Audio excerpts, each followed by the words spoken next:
तो बच्चों आज दो चर राशि वाले रैखिक समीकरण युग्म नया टॉपिक हम शुरू करते हैं। पहले ही परिभाषा देख लेते हैं इसकी। दो चर राशि वाले, दो चर अर्थात कितने चर रहेंगे? दो चर रहेंगे। रैखिक रहेंगे अर्थात उनकी जो उच्चतम घात होगी वो कितनी होगी? एक होगी। समीकरण युग्म, युग्म का मतलब है दो रहेंगे, समझ रहे ना। एक देखते हैं, थोड़ा समझें। पहले हम रैखिक को पकड़ते हैं और दो चर को पकड़ते हैं। तो दो चर है, एक चर x है और एक चर है y equal 0। ax plus by plus c equal 0। अब यहाँ पे आपको दो चर दिखाई दे रहे होंगे, एक चर x है और दूसरा चर क्या है? y है। फिर रैखिक कैसे कह रहे हैं? क्योंकि x की उच्चतम घात कितनी है? 1 है और y की उच्चतम घात कितनी है? 1 है, इसलिए ये क्या है? रैखिक है। इसके पहले क्या था? द्विघात था। क्यों? क्योंकि उसमें चर की उच्चतम घात कितनी थी? 2 थी, लेकिन यहाँ उच्चतम घात कितनी है? 1 है। रैखिक बहुपद भी आप पढ़े रहे होंगे, px इक्वल होता था ax प्लस b। ये रैखिक बहुपद होता था, इसमें चर की उच्चतम घात 1 होती थी। लेकिन यहाँ दो चर हैं, एक चर x है और एक चर क्या है? y है। एक चर x एक चर y है, तो दो चर और दोनों की जो उच्चतम घातें होंगी वो उच्चतम घातें 1 होंगी। इस वजह से इसे रेखीय समीकरण कहा जाएगा या रैखिक समीकरण कहा जाएगा। ax plus by plus c equal 0 ये मानक रूप होता है। क्या है ये? मानक रूप है। ये मानक रूप है। किसका मानक रूप है? दो चर राशि वाले रैखिक समीकरण का। अगर इसके हम प्रकृति की बात करें, किसकी प्रकृति क्या होती है? तो इसकी जो प्रकृति होती है वह एक सीधी सरल रेखा होती है। अगर इसका हम ज्यामितीय निरूपण करें तो दो चर राशि वाले रैखिक समीकरण का जो ज्यामितीय निरूपण होता है वह सदैव एक सरल रेखा होती है। ये 9th क्लास में आप पढ़ चुके हैं इसके विषय में। तो युग्म कह रहा है। अब युग्म का मतलब क्या हुआ? इसमें एक नया शब्द, यहाँ तक तो मान लो आप पढ़ लिए हो दो चर राशि वाले रैखिक समीकरण 9th में पढ़ लिए हो, तो इसमें युग्म जुड़ गया। इसका मतलब क्या हुआ कि इसमें पेयरिंग होगी, जोड़े के रूप में। अच्छा ठीक है। ए बी सी क्या है? ए बी सी वास्तविक संख्याएं हैं। ए बी सी क्या हैं? वास्तविक संख्याएं हैं। पूरी चीज़ें भेजी जा चुकी हैं आपको पहले से ही। ए बी और सी वास्तविक संख्याएं हैं।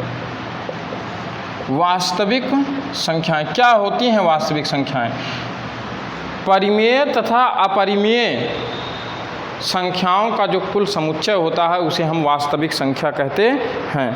वास्तविक संख्याएं कहा जाता है परिमेय और अपरिमेय संख्याओं के समुच्चय को वास्तविक संख्या कहते हैं। ए बी सी वास्तविक संख्या है। x और y चर राशियां हैं। x और y चर है। चर का मान अर्थात जिसका मान निश्चित नहीं होता है उन्हें हम चर कहते हैं। ax plus by plus c दो चर राशि में रैखिक समीकरण है। दो चर हैं x और y में, रैखिक समीकरण है। रैखिक समीकरण क्यों कह रहे हैं? क्योंकि x की घात 1 है और y की भी घात 1 है। युग्म की बात की जा रही है। अब आपके हम 10th वाले सिलेबस पे आ रहे हैं कि युग्म क्या होता है, युग्म क्यों कह रहे हैं इसे। आप देखेंगे हम दो चर राशि वाले रैखिक समीकरण युग्म जैसे पढ़ा रहे हैं वैसे भेजा जा चुका है पहले ही। अप्रैल में जब क्लासेस चल रही थी, अप्रैल मई जून जुलाई में, ये सब चीज़ें पूरी आपको कंटेंट पूरे भेजे जा चुके हैं। फ़ोटो खींच के या PDF फॉर्म में पूरे आपको भेजे जा चुके हैं। सिर्फ आपको वीडियो देखना है, समझना है, ज़रूरत के हिसाब से नोट्स बना लेना है। नोट्स बनाना ज़रूरी है। अब देखेंगे यहाँ पे रैखिक समीकरण युग्म की बात कर रहे हैं। a1x plus b1y plus c1 equal 0। दूसरा है a2x plus b2y plus c2 equal 0। ये आपका समीकरण 1 है और ये समीकरण 2 है। युग्म का मतलब होता है जोड़ा। युग्म का मतलब क्या होता है? जोड़ा होता है। समझ रहे ना। तो जोड़ा बन गया। अब एक ये है समीकरण और एक समीकरण ये है, तो ये युग्म हो गया, कपल हो गए। अब दो समीकरण हो गए। पहला समीकरण कौन सा है, a1x plus b1y plus c1 equal 0, और दूसरा समीकरण क्या है, a2x plus b2y plus c2 equal 0 हो गया। अब इसे हम कहेंगे दो चर राशि वाले रैखिक समीकरण युग्म। अब ये युग्म कहा जाएगा। इसमें भी तमाम सारी संख्याएं आई हैं। कौन कौन सी आई हैं, a1, b1, c1, a2, b2 और c2। सब क्या है, ये सभी क्या हैं, वास्तविक संख्याएं हैं, वास्तविक संख्याएं हैं। a1, b1, c1, a2, b2, c2 ये सभी क्या हैं, वास्तविक संख्याएं हैं। x और y क्या है, चर राशियां हैं। अब अगर इन दोनों समीकरणों को देखें हम, a1x plus b1y plus c1 equal 0, a2x plus b2y plus c2 equal 0, तो यही मानक समीकरण है। यही क्या है, मानक समीकरण है। किसका मानक समीकरण है, दो चर राशि वाले रैखिक समीकरण का यही मानक समीकरण होता है। ये जो दोनों लिख दिया गया है।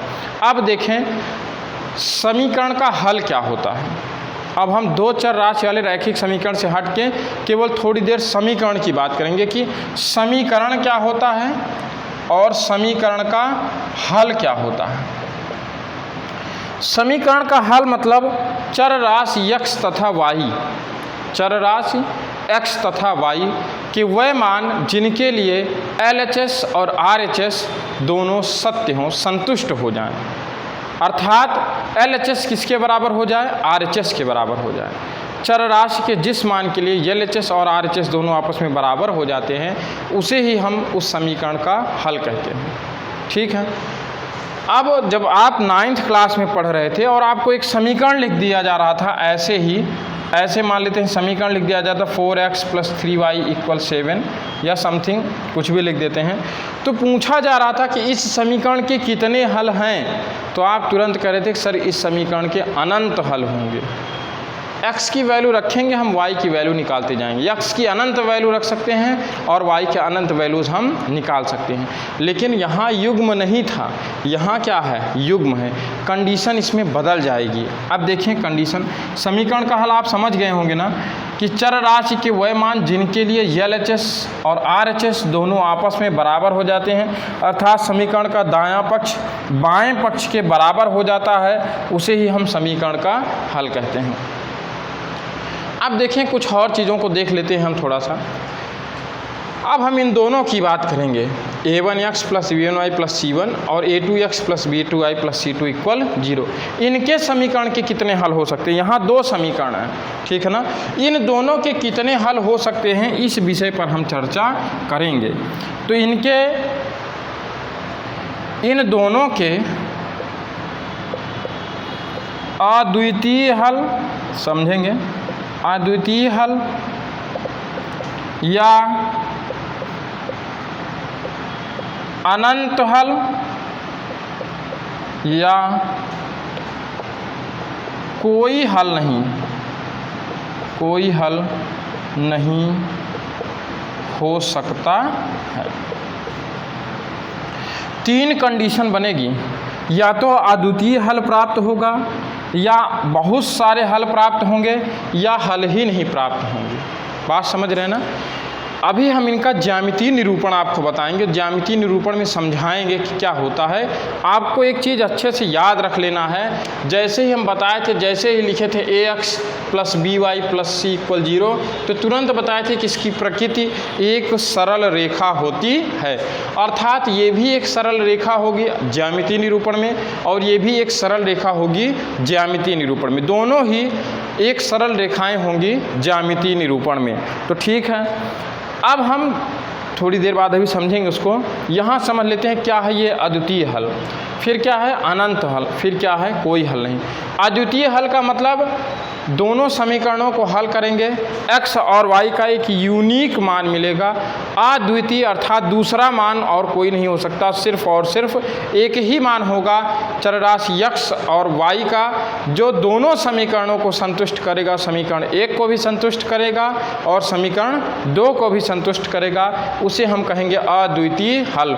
उसके अलावा, एक हल के अलावा कोई भी हल संभव ही नहीं होगा, इसे ही हम अद्वितीय कहते हैं। अद्वितीय अर्थात दूसरा कुछ भी नहीं होगा, सिर्फ और सिर्फ क्या होगा, एक होगा। इंग्लिश में इसे हम यूनिक सॉल्यूशन कहते हैं, तो अद्वितीय हल होगा। फिर दूसरा अनंत हल, मतलब बहुत सारे हल होंगे, बहुत सारे हल होंगे।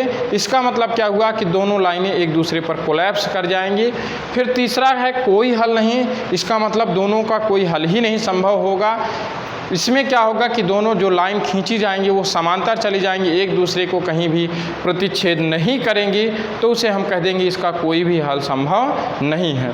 आओ इसको हम देख लेते हैं, इनको हम ज्यामिति, हाँ, संगत और असंगत निकाय को भी समझ लेते हैं कि संगत निकाय क्या होता है और असंगत निकाय क्या होता है। इसी में कि संगत निकाय क्या है और असंगत निकाय क्या है। संगत निकाय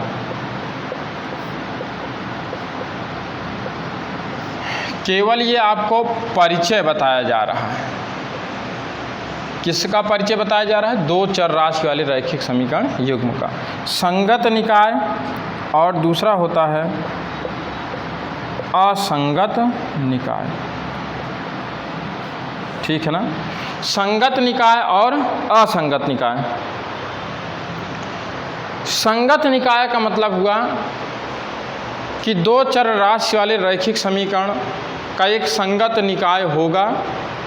कब होगा? जब उसका कम से कम एक हल प्राप्त हो। कम से कम एक हल और अधिक से अधिक बहुत सारे हल, अनंत हल प्राप्त हो सकते हैं। कहने का मतलब यह है कि अगर हम इन दोनों समीकरणों को, समीकरण जो निकाय हैं वह संगत कहे जाएंगे। समीकरण निकाय संगत कहलाएगा। कब कहलाएगा? समीकरण निकाय संगत कहलाता है। क्या कहलाता है? संगत कहलाता है जब उसके कम से कम, जब उसका कम से कम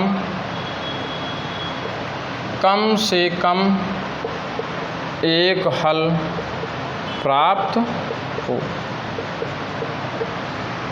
बात को समझेंगे, यहाँ पे थोड़ा सा घुमाया गया। कम से कम एक हल प्राप्त हो। कम से कम एक हल का मतलब एक अद्वितीय हल कम से कम मिले, और अधिक से अधिक कितने?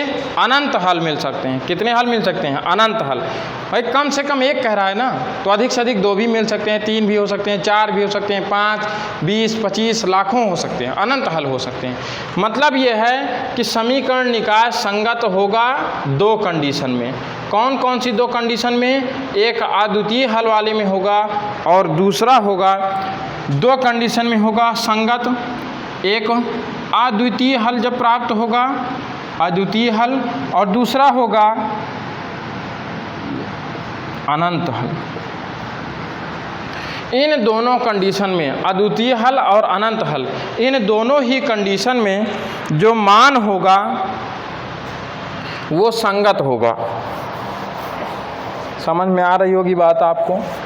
इन दोनों ही कंडीशन में जो मान होगा, कौन सी दो कंडीशन में? अद्वितीय हल और अनंत हल में। अगर ये दोनों हल आते हैं, ये कंडीशन अभी हम बताएंगे कि देखते ही आप जान जाएंगे कि अद्वितीय हल होगा या अनंत हल होगा या कोई हल नहीं होगा, तो हम तुरंत बता देंगे कि हाँ ये समीकरण निकाय संगत है या असंगत है। क्वेश्चन पूछा जाएगा कि देखें, बताएं कि निम्नलिखित समीकरण निकाय संगत हैं या असंगत हैं। तो कैसे बताएंगे? हम ऐसे ही देख लेंगे। अगर अद्वितीय हल है या अनंत हल है तो संगत होगा, अदरवाइज संगत नहीं होगा। अब असंगत निकाय की बात हम करेंगे। असंगत निकाय की बात करेंगे। असंगत निकाय क्या होता है? केवल एक ही कंडीशन बच रही है, अद्वितीय और अनंत तो इसी में आ गए हैं। तो असंगत निकाय कब होगा? जब जब समीकरण का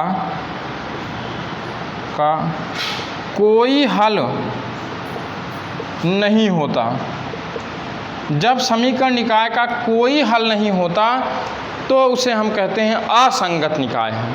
अब वह संगत नहीं रह गया, अर्थात असंगत निकाय के लिए सिर्फ एक कंडीशन है और वो यह कंडीशन है कि समीकरण का कोई हल नहीं होता है। ठीक है ना। तो इन चीज़ों को आप एक बार देखेंगे, जो भी वीडियो भेजा गया है, जो आपके पास पीडीएफ भेजा गया उसको आप एक बार देख लेंगे। कल हम इन्हीं दो चर राशि वाले रैखिक समीकरण का ज्यामितीय निरूपण देखेंगे। ज्यामितीय निरूपण के आधार पे हम बताएंगे कि संगत हल कब होते हैं, असंगत हल कब होते हैं, कब एक अद्वितीय हल प्राप्त होता है, जैसे ये अद्वितीय हल की कंडीशन है। और उसके बाद फिर अनंत हल के लिए दोनों लाइनें एक दूसरे पर ही कोलैप्स कर जाती हैं, दोनों लाइनें एक दूसरे पर।